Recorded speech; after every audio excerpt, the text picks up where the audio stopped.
Assalamualaikum warahmatullahi wabarakatuh. Alhamdulillah wassalatu wassalamu ala Rasulillah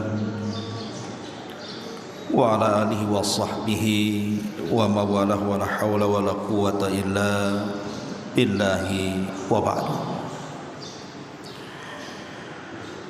Alhamdulillah, di pagi ini kita bisa duduk untuk bertalabul ilmi setelah melaksanakan salat subuh berjamaah,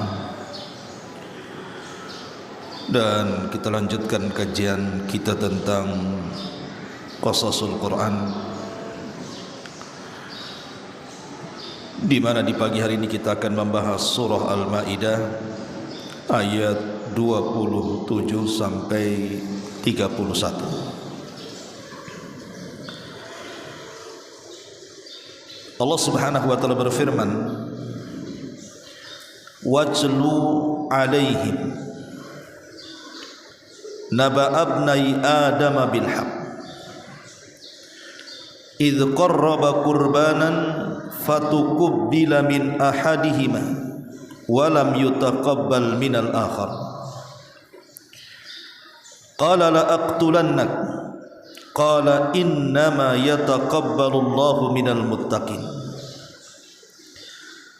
la in basatta ilayya yadaka litaqtulani ma ana bibasiti yadiya ilayka liaqtulak inni akhafu Allah rabbal alamin inni uridu an tabu'a bi ismi wa ismika fatakuna min ashabin nar wa dzalika jazaa'u zalimin fatawwa'at lahu nafsuhu qatla akhihi faqatalahu fa asbaha minal khasirin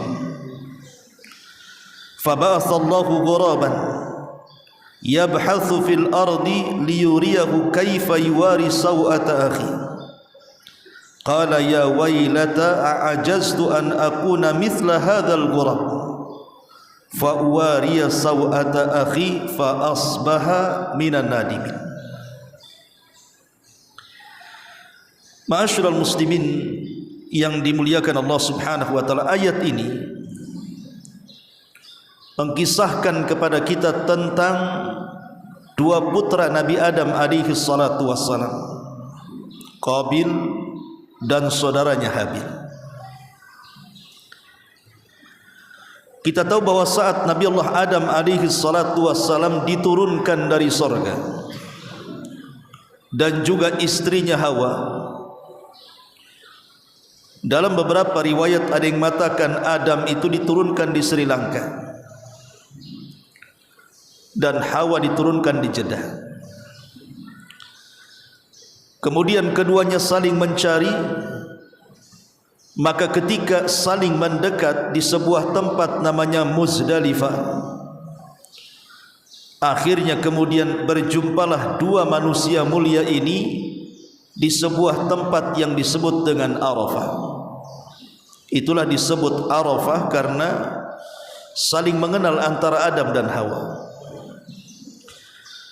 Di tempat inilah Allah Subhanahu wa taala ajarkan kepada keduanya lafaz-lafaz taubat, di mana Allah Subhanahu wa taala memerintahkan Adam dan juga Hawa untuk mengucapkan Rabbana zalamna anfusana wa illam taghfir lana wa tarhamna lanakunanna minal khasirin. Inilah kalimat yang pertama diucap Nabi Adam saat diturunkan ke bumi.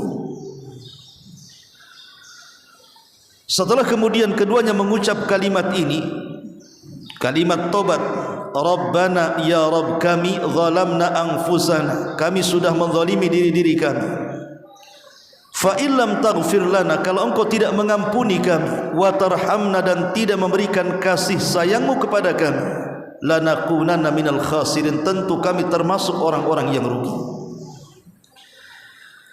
Makanya siapapun yang datang ke Arafah di musim haji, kemudian dia berdoa dengan doa ini dengan tulus dan ikhlas, maka semua dosa-dosanya akan diampuni.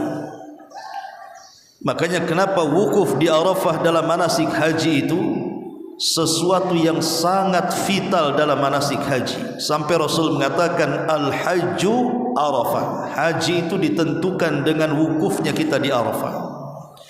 Karena di situ Allah turun dan mengampuni hamba-hambanya. Singkat cerita, akhirnya Allah Subhanahu wa taala perintahkan kepada Adam untuk menggauli Hawa supaya tercipta apa yang difirmankan Allah Subhanahu wa taala dalam sebuah firman dalam surah Az-Zariyat, wa ma khalaqtul jinna wal insa illa liya'budun. Tidaklah aku ciptakan jin dan manusia kecuali keduanya aku perintahkan untuk beribadah. Kalau Adam dan Hawa tidak memiliki keturunan, lalu siapa yang akan menyembah kepada Allah Subhanahu wa taala? Maka untuk mewujudkan firman Allah, wa ma khalaqtul jinna wal insa illa liya'budun, inilah makanya kemudian Allah memerintahkan Adam untuk menggauli Hawa agar tercipta tujuan Allah, bahwa Allah akan menciptakan Adam ini sebagai khalifah. Dan khalifah dalam bahasa Arab itu maksudnya yakhlufu ba'duhu ba'dha, makhluk yang bergenerasi, itu disebut khalifah. Maka dari pernikahan Adam dengan Hawa inilah Allah anugerahkan setiap Hawa hamil selalu kembar, tau'am dalam bahasa Arab. Bahkan dalam riwayat ada yang mengatakan Hawa itu sampai melahirkan 20 kali. Berarti kalau sekali lahir kembar, berarti putra Adam itu dan putri Adam itu semuanya 40 orang. Lah anak yang paling besar itu disebut Qabil, kemudian adiknya disebut Habil. Karena putra-putra Adam sudah pada dewasa, maka Allah Subhanahu wa taala perintahkan kepada Adam untuk dinikahkan satu dengan yang lain dengan cara silang, di mana kembaran Habil menikah dengan kembaran Qabil dan sebaliknya juga demikian. Jangan sampai kemudian ada pernikahan saudara, karena kalau seandainya di zaman itu ada manusia selain daripada turunan Adam alaihi salatu wassalam, tentu akan dinikahkan dengan orang lain. Tapi karena makhluk atau manusia terbatas kala itu, ya dengan cara itulah Allah Subhanahu wa taala menjodohkan antara Qabil dan juga Habil dengan sesama kembarannya. Masalahnya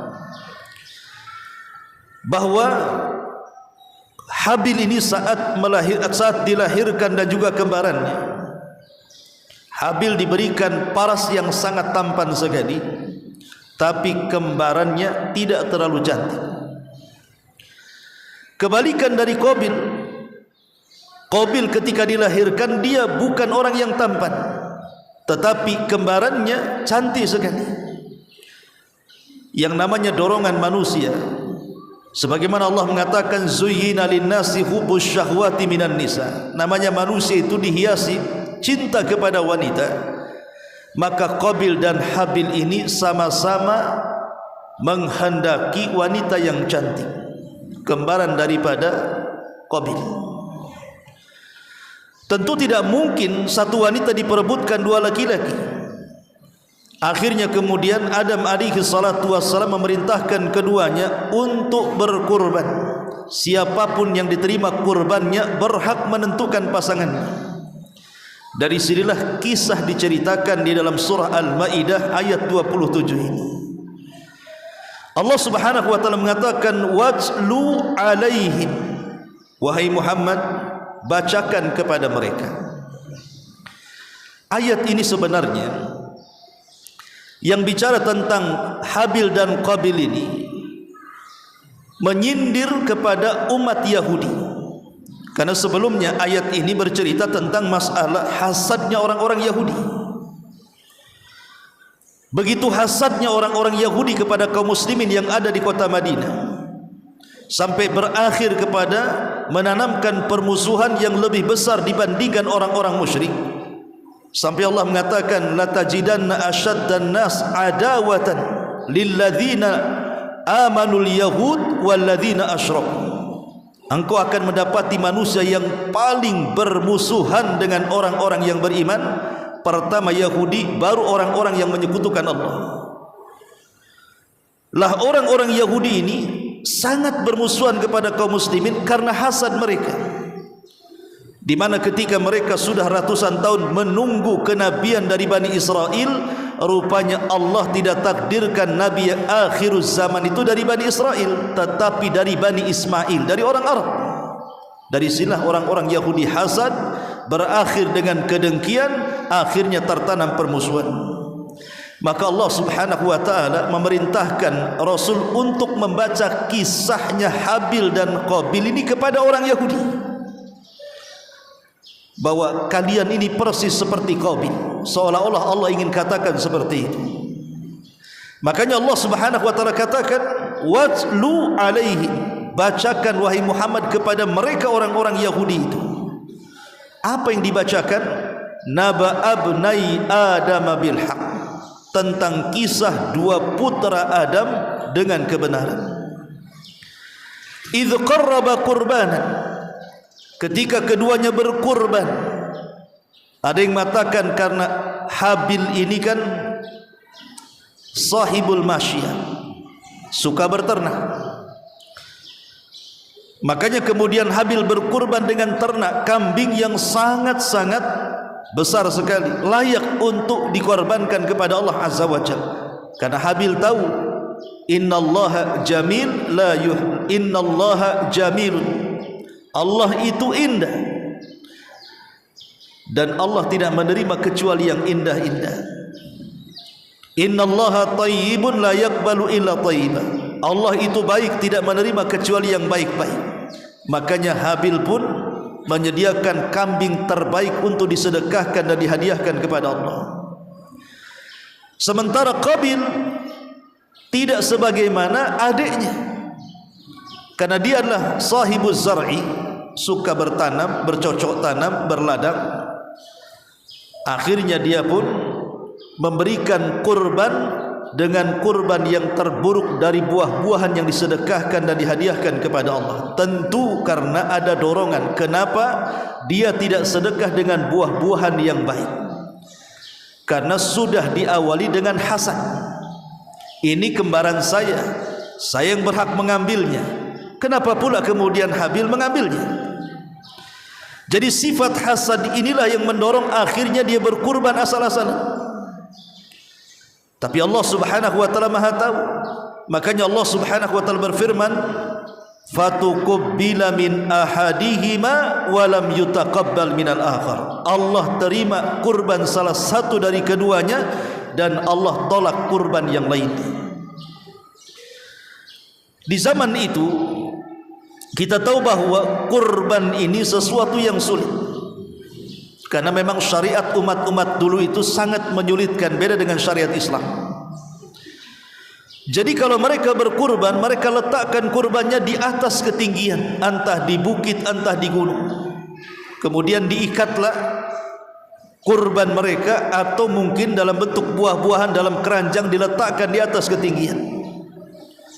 Disitulah Allah subhanahu wa ta'ala akan perlihatkan mana yang ikhlas kurbannya, mana yang tidak ikhlas kurbannya. Dengan cara apa? Dikirim halilintar, dikirim api. Maka siapa yang kurbannya dilahap api, berarti dialah kurban yang diterima, menunjukkan pelakunya ikhlas. Tapi kalau kurbannya dibiarkan, tidak dilahap api, berarti menunjukkan yang kurban tidak ikhlas, karena itu Allah menolak kurbannya. Sama dengan peperangan. Di zaman dulu peperangan itu kalau dapat harta ghanimah, harta ghanimah itu maksudnya harta rampasan perang. Umat dulu diharamkan kita ini memakan harta rampasan perang. Tidak boleh memanfaatkan, apalagi memakan harta rampasan perang. Lalu kemanakan harta rampasan perang itu? Diletakkan di atas gunung. Kalau seandainya Allah subhanahu wa ta'ala kirim halilintar membakar harta rampasan perang itu, menunjukkan bahwa perangnya lillahi ta'ala. Tapi kalau rampasan perang itu tidak disentuh api sedikit pun, dibiarkan begitu saja, menunjukkan bahwa jihadnya itu bukan karena Allah subhanahu wa ta'ala. Dari sini Nabi SAW mengatakan, wa uhillat liyal ghanaim, dari 5 perkara yang merupakan kekhususan Nabi dan tidak diberikan kepada umat terdahulu, dihalalkannya harta rampasan perang. Dalam Islam boleh kita mengambil harta rampasan perang ataupun memakannya dan manfaatkannya. Kalau zaman dulu tidak boleh, ya dicampakkan begitu saja, kemudian dijadikan sebuah bukti diterima dan tidaknya jihadnya, sehingga berat syariat umat dulu berbeda dengan syariat umat sekarang. Lah di sini ketika Qabil dan Habil berkurban, Allah hanya terima satu dan Allah tolak yang lainnya. Dari sini makin hasadlah Qabil kepada Habil. Sudah dia akan mengambil saudarinya yang kembarannya, yang kedua ditambah-tambah kurbannya ditolak dan kurbannya Habil diterima, makin dia hasad. Dari hasad ini muncul penyakit yang lebih bahaya. Apa itu? Al-baghdha, kebencian yang luar biasa. Lah kebencian inilah yang akhirnya mendorong Qabil mengancam Habil. Apa ancamannya? Qala la aqtulannaka, sungguh aku akan bunuh kamu. Sungguh aku akan membunuh kamu. Lihat, dari hasad berakhir dengan pembunuhan. Tapi Habil yang mewarisi akhlak Nabi Adam alaihi salatu wasallam, dengan tenang dia mengatakan, qala innama yataqabbalullahu minal muttaqin. Wahai Habil, sesungguhnya kenapa kurbanku diterima dan kurbanmu ditolak? Karena Allah subhanahu wa ta'ala hanya menerima kurban itu dari hati-hati yang penuh dengan ketakwaan kepada Allah subhanahu wa ta'ala. Kalau engkau takwa, tentu kurbanmu juga akan diterima. Dari sini ma'asyiral muslimin yang dimuliakan Allah subhanahu wa ta'ala, menjadi dalil bahwa segala amal saleh itu kalau tidak didasari takwa secara otomatis ditolak Allah subhanahu wa ta'ala. Makanya dalam ibadah puasa, kenapa Allah subhanahu wa ta'ala tutup dengan kata-kata la'allakum tattaqun? Kutiba alaikumus siyam kama kutiba alal ladzina min qablikum la'allakum tattaqun. Diwajibkan atas kalian puasa sebagaimana puasa diwajibkan kepada umat sebelum kalian agar kalian bertakwa. Karena yang mendasari puasa diterima dan tidaknya di hadapan Allah itu karena ketakwaan dalam hati. Itulah menjadi dasar sampai ada seorang ulama salaf mengatakan, kalau seandainya aku tahu sujudku 1 kali diterima Allah subhanahu wa ta'ala, sudah cukup bagiku. Kenapa? Berarti menunjukkan saya ini termasuk hamba Allah yang bertakwa. Kemudian Habil mengatakan, la imbasatta ilayya yadaka litaqtulani ma ana bibasiti yadiya ilayka liaqtulak. Hei Qabil, kalau seandainya engkau hendak berniat untuk membunuhku, maka aku tidak ada niat untuk balas dendam membunuh. Kalau kau ingin membunuhku silahkan, tapi aku tidak akan membunuh. Disinilah letaknya akhlak. Akhlak yang diajarkan oleh Habil kepada kita persis seperti akhlaknya Utsman ibn Affan radhiyallahu anhu. Saat rumahnya dikepung oleh kelompok Sabaiyah, kemudian mereka sudah hampir mengancam untuk membunuh Utsman ibn Affan radhiyallahu anhu. Ketika itu banyak para sahabat yang menawarkan diri untuk membela Utsman, di antaranya Abu Hurairah, di antaranya Hasan dan Husain, bahkan Ali radhiyallahu anhu, dan banyak para sahabat yang masih tersisa di Madinah karena sebagian besar haji. Tapi Utsman mengatakan tidak. Aku teringat dengan ucapan Habil kepada Qabil, la imbasatta alayya yadaka litaqtulani ma ana bibasiti yadiya ilaika liaqtulak inni akhafullah rabbal alamin. Kata Utsman, aku teringat dengan ucapan Habil kepada Qabil, kalau mereka hendak membunuhku orang-orang Sabaiyah, silahkan bunuh aku, tapi aku tidak mungkin membunuh mereka, katanya, karena aku tidak mau ada pertumpahan darah di kota hijrahnya Nabi sallallahu alaihi wasallam. Ma'asyiral muslimin yang dimuliakan Allah subhanahu wa ta'ala, alasan Habil Kenapa dia tidak mau membalas kejahatan Qabil? Dia mengatakan, inni uridu antabu'a bi ithmi wa ithmika fatakuna min ashabin nar wa dzalika jazaa'u zalimin. Karena saya menghendaki agar dosaku dikumpulkan dengan dosamu, sehingga engkau akan termasuk penduduk neraka, dan itulah balasan dari orang-orang yang zalim. Menunjukkan bahwa kezaliman itu sama saja dia telah mengumpulkan dosa orang lain dengan dosa kezalimannya. Jadi kalau kita melakukan kezaliman kepada orang, itu sama saja dosa orang yang kita zalimi itu dimasukkan ke dalam dosa kita. Nauzubillah.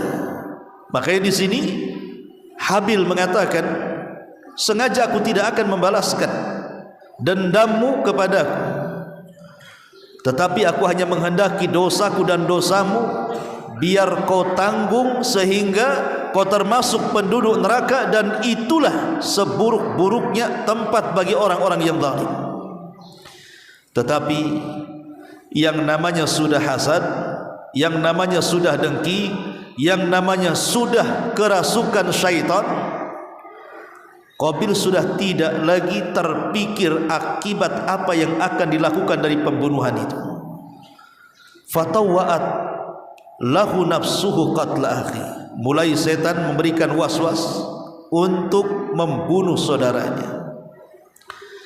Sebagian kisah Israiliyat menceritakan, kita tahu bahwa fisik daripada Habil itu sebenarnya lebih besar dan lebih kuat dibandingkan fisiknya Qabil. Jadi kalau seandainya tarung nih, kalau seandainya keduanya berkelahi, niscaya Habil itu mudah mengalahkan Qabil, karena fisiknya lebih kuat, lebih besar dibandingkan Qabil. Sehingga Qabil ini tidak berani berhadap-hadapan secara langsung berkelahi dengan Habil. Makanya dia mencari waktu-waktu di mana dia mudah membunuh saudaranya. Kapan itu? Saat Habil sedang tertidur. Begitulah pengecutnya Qabil. Dia menanti-nanti kapan adiknya tidur, maka setelah ada kesempatan untuk membunuhnya, dia mengambil batu, kemudian membenturkan batu itu di kepalanya. Inilah pembunuhan pertama di tengah-tengah umat manusia. Qabil membunuh Habil.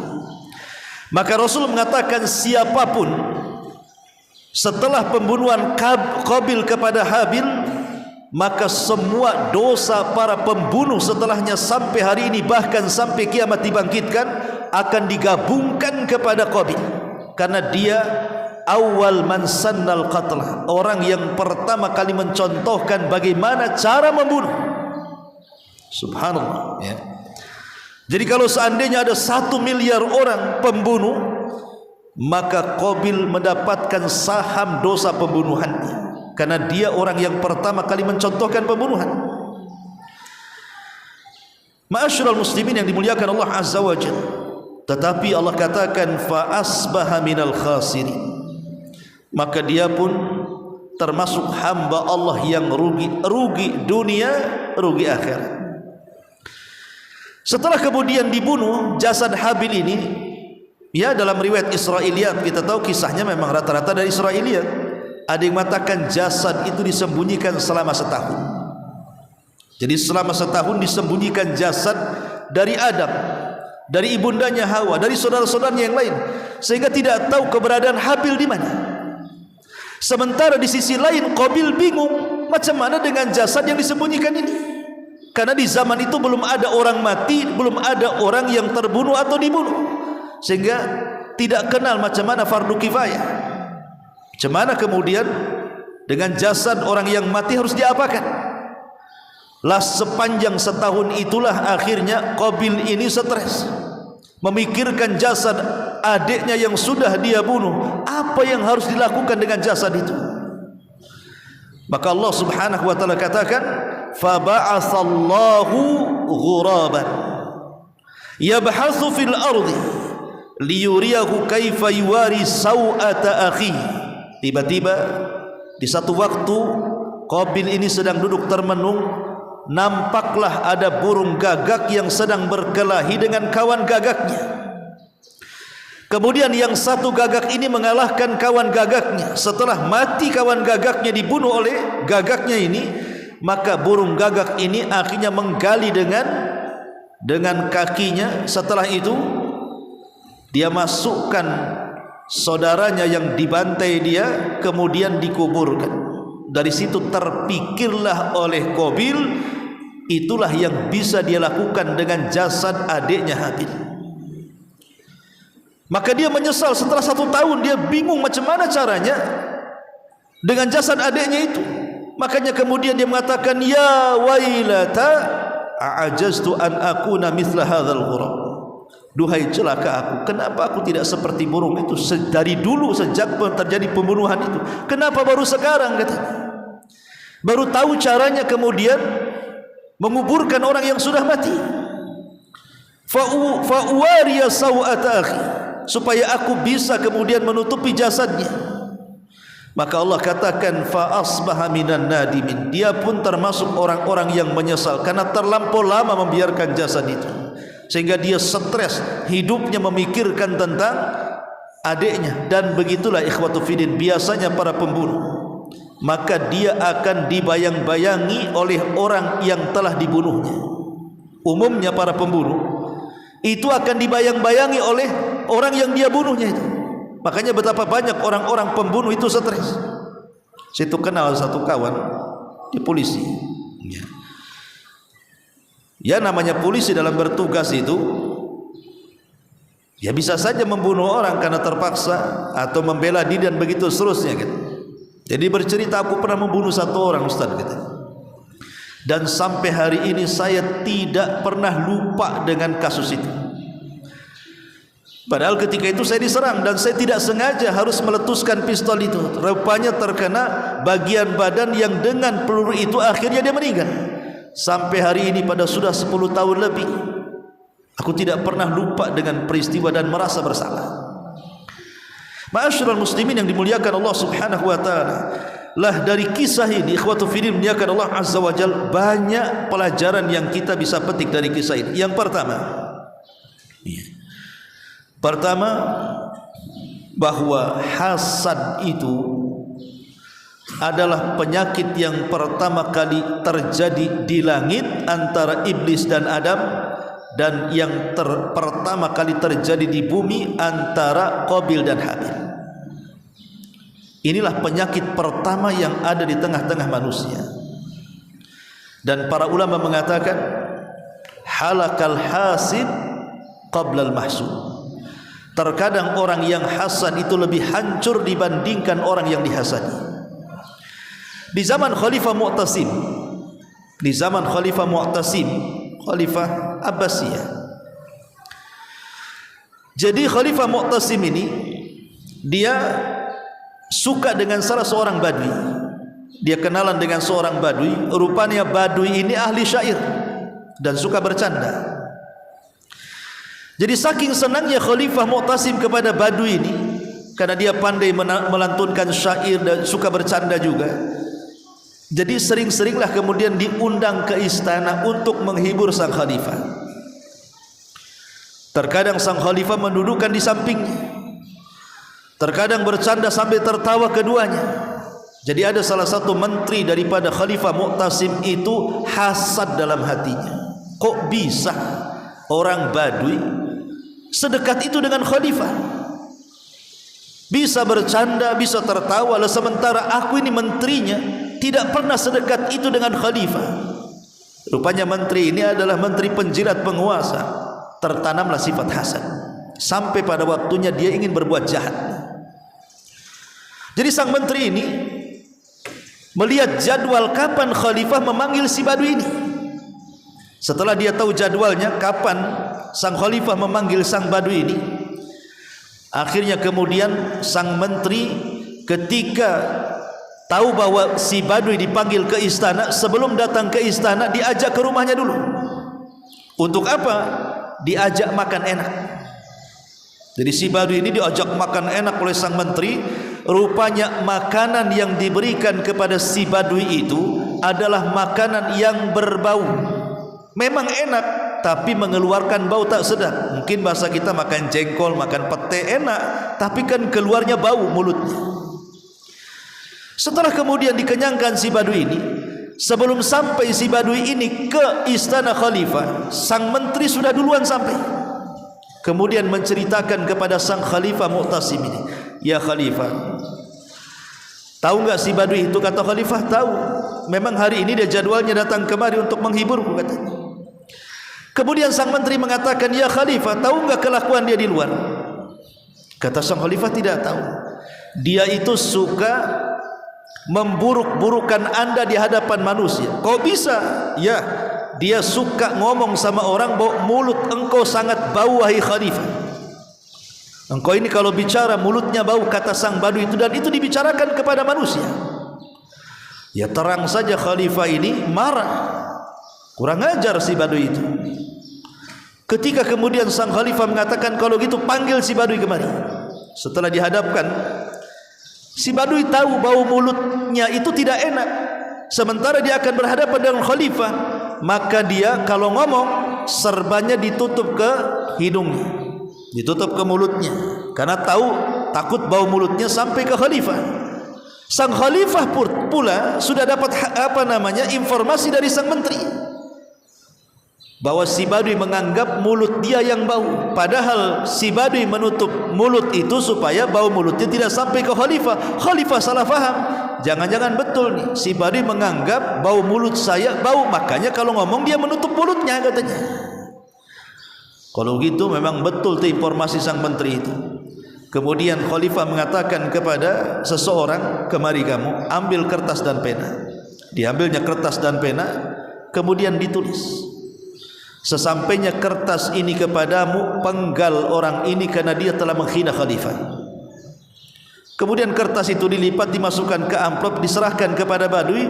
Kata sang khalifah, "Wahai fulan, antarkan kertas ini kepada si fulan yang ada di desa ini atau tempat ini." Maksudnya ke tukang jagal. Badui tidak tahu apa-apa.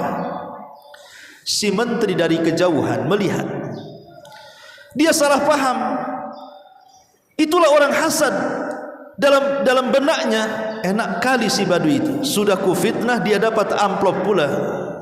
Jangan-jangan amplop itu isinya adalah emas yang akan diambil dari tempatnya, tempat pembendaharaannya. Akhirnya kemudian sang menteri mengatakan, "Kalau begitu aku harus ambil tuh amplop itu," katanya. Jadi ketika sang badui keluar, di pintu sang menteri sudah ada di situ dan mengatakan, "Wahai badui, saya lihat engkau diberikan amplop. Amplop apa itu?" Si badui ini polos saja, tidak tahu. Tiba-tiba sang khalifah ngasih itu, disuruh diantar ke tempat anu, katanya. Karena khalifah si menteri ini sudah hasad duluan, dikiranya itu mengambil emas. Dia mengatakan, "Bagaimana kalau amplop itu aku yang bawa?" katanya. Dia tidak tahu mau kemana tuh amplop itu. Dibawalah amplop ini sampai ke tempat tujuan sang khalifah. Maka menteri ini langsung kemudian ditangkap dan dipenggal mati. Sampailah berita ini kepada Khalifah Mu'tasim. Kata Khalifah Mu'tasim, "Kok bisa menteri itu yang melaporkan si badui tentang keburukan dia, kenapa pula dia yang dibunuh? Harusnya kan si badui yang dibunuh." Maka kemudian Khalifah Mu'tasim memanggil badui ini. "Kenapa kau berikan amplop itu kepada menteri itu?" katanya. Ya si badui tidak tahu. Kemudian dia bercerita dari awal sampai akhir bahwa dia sebelum datang ke sang khalifah, dia disuruh makan, kemudian dikasih makanan enak tapi berbau bla bla bla macam-macam. Barulah sang khalifah paham dengan ceritanya. Berarti betul yang sudah dilakukan sang khalifah itu, bahwa yang dibunuh adalah menteri yang hasad. Dan dia mengatakan, "Lillahi darul hasad," gitu. Ma'asyiral muslimin yang dimuliakan Allah Subhanahu wa taala, itulah hasad. Terkadang halakal hasid qabla al mahsud. Kemudian yang kedua, di antara faedah dari kisah ini adalah bahwa manusia sepanjang zaman itu pasti ada dua kelompok. Kelompok yang menyuruh kepada kebaikan dan kelompok yang menyuruh kepada kejahatan. maka kita di tengah-tengah untuk memilih kepada kelompok yang mana. Apakah kita masuk dalam kelompok yang menyuruh manusia kepada kejahatan seperti Qabil, ataukah kita masuk dalam barisan orang-orang yang menyuruh manusia kepada kebaikan seperti Habil? Kemudian juga yang ketiga di antara faedah kisah ini, bahwa Allah Subhanahu wa taala itu baik, tidak akan menerima kecuali yang baik-baik. Maka siapapun yang sedekah dengan kebaikan dan dengan zat yang baik, maka dipastikan Allah akan menerimanya. Dan termasuk akhlak seorang muslim juga tidak melampaui batas kepada orang yang melakukan kezaliman kepada kita. Andai ada orang yang melakukan kejahatan kepada kita, maka kita hanya boleh membalas sesuai dengan kejahatannya, tidak boleh lebih dari kejahatan yang dibuat dia kepada kita. Dan yang terakhir tentunya bahwa takwa adalah dasar utama dari seluruh amal saleh. Maka kalau amal saleh kita ingin berpahala, maka dasarilah amal itu dengan ketakwaan kepada Allah Subhanahu wa taala. Wallahu alam. Ini di antara faedah dari kisah Qabil dan Habil. Mudah-mudahan manfaatnya. Subhanaka bihamdika asyhadu an la ilaha illa anta astaghfiruka wa atubu ilaik. Allahu taala alam. Assalamualaikum warahmatullahi wabarakatuh.